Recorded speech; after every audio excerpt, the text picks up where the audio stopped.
नाजरीन, अर्तुगरुल गाजी ड्रामा में 3 बार ऐसा भी होता है जब सभी लोग समझ लेते हैं कि अर्तुगरुल गाजी शहीद हो गए हैं। तो नाजरीन, आज की वीडियो में आपको 3 ऐसे मनाज़र देखने को मिलेंगे जब सब लोगों ने मान लिया कि अर्तुगरुल गाजी शहीद हो गए हैं, और ऐसे में जब अर्तुगरुल गाजी कबीले वापस आते हैं तो वो मनाज़र बहुत ही शानदार हैं।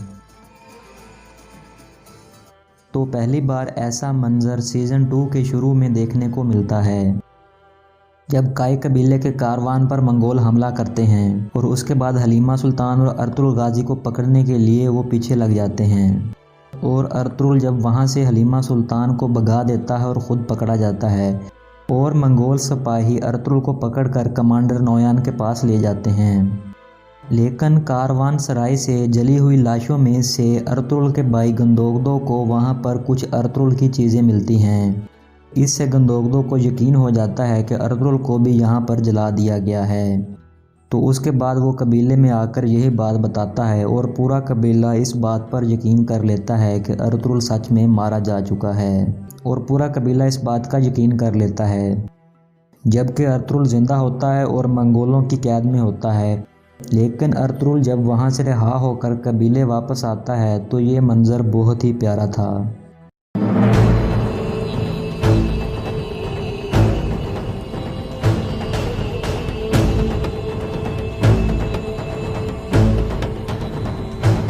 तो इस मंज़र को अगर सीज़न 2 का सबसे बेहतरीन मंज़र कहा जाए तो ये गलत ना होगा। और दूसरी बार ऐसा तीसरे सीज़न में होता है जब अर्तुगरुल को जहर दे दी जाती है, जो कि हानली बाज़ार के मालिक सिमोन ने तुर्गत के हाथों धोखे से एक ख़त के ज़रिए भेजी होती है। तो तुर्गत वो ख़त अर्तुगरुल तक लेकर आता है, लेकिन तुर्गत को नहीं पता होता कि इस ख़त में जहर लगी हुई है। तो अर्तुगरुल वो ख़त जैसे ही पढ़ता है तो उसके हाथों के ज़रिए जहर का असर अर्तुगरुल को हो जाता है, और ये जहर इस किस्म का होता है जो कि इंसान के फौरी दिमाग पर असर करता है और उसको पागल बना देता है। और अर्तुगरुल के साथ भी यही होता है, और अर्तुगरुल वहाँ पर मौजूद अपने मेहमानों को कत्ल करने की कोशिश करने लगता है। लेकिन कुछ कुरानी आयात याद आ जाने की वजह से उसकी तलवार रुक जाती है, लेकिन जहर के असर की वजह से अर्तुगरुल नीचे गिरता है और बेहोश हो जाता है। और अर्तुगबे उनके इलाज की कोशिश करते हैं, और वो खेमे से बाहर आकर बताते हैं कि अर्तुगरुल शहीद हो चुके हैं।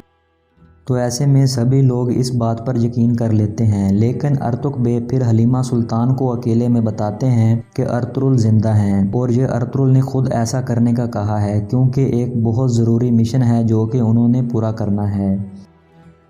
तो अर्तुगबे ये कहते हैं कि मैंने इस जहर का पता लगाना है कि किस किस्म का जहर इस्तेमाल हुआ है, उसके बाद ही अर्तुगरुल को हम दफनाएंगे।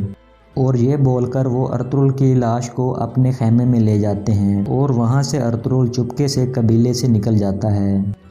और यूं अर्तुगबे ने जहाँ पर सिपाहियों को खड़ा किया होता है कि हमने एक काम के लिए जाना है, तो वहाँ पर अर्तुगरुल आके उनको मिलता है। तो सभी सिपाही एक दूसरे का मुंह देखते रह जाते हैं, और खुशी के मारे उनका बुरा हाल होता है, और उनको यकीन नहीं आ रहा होता कि अर्तुगरुल ज़िंदा हैं।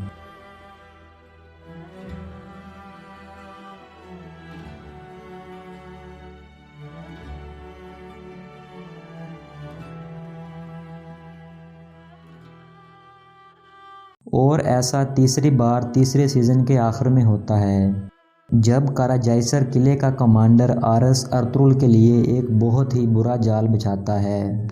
तो यहाँ पर अर्तुगरुल के बहुत सारे सिपाही शहीद हो जाते हैं, हत्ता कि बमसी भी बुरी तरह ज़ख्मी हो जाता है, और लगभग वो अर्तुगरुल को भी ख़त्म कर चुके होते हैं। तो ऐसे में वहाँ पर मौजूद 2 लोग अर्तुगरुल के जिस्म को वहाँ से उठाकर ले जाते हैं, और अर्तुगरुल की अंगूठियाँ एक और लाश के हाथों में पहना कर उसको आग लगा देते हैं। तो उस लाश के हाथ में पहनी हुई अंगूठियां देखकर वो यकीन कर लेते हैं कि ये अर्तुगरुल की लाश ही है। तो ऐसे में वो इस लाश को अर्तुगरुल की लाश समझते हैं, और उसको कबीले लाया जाता है, और फिर जनाजा होता है, और उसके बाद अर्तुगरुल की लाश समझकर उसको दफना देते हैं। جبکہ جنہوں نے ارطغرل کو بچایا ہوتا ہے وہ غلام فروش ہوتے ہیں۔ ان کا مقصد ارطغرل کو صحت یاب کر کے گورنر آرس کے پاس بیچنا ہوتا ہے، لیکن ارطغرل وہاں سے فرار ہو جاتا ہے اور واپس قبیلے پہنچتا ہے۔ تو ایسے میں جب ارطغرل قبیلے آتا ہے تو کسی کو بھی اپنی آنکھوں پر یقین نہیں آ رہا ہوتا، حتیٰ کہ حلیمہ سلطان بھی سکتے میں آ جاتی ہے اور ہیما اماں ارطغرل کو دیکھتے ہی گر جاتی ہیں۔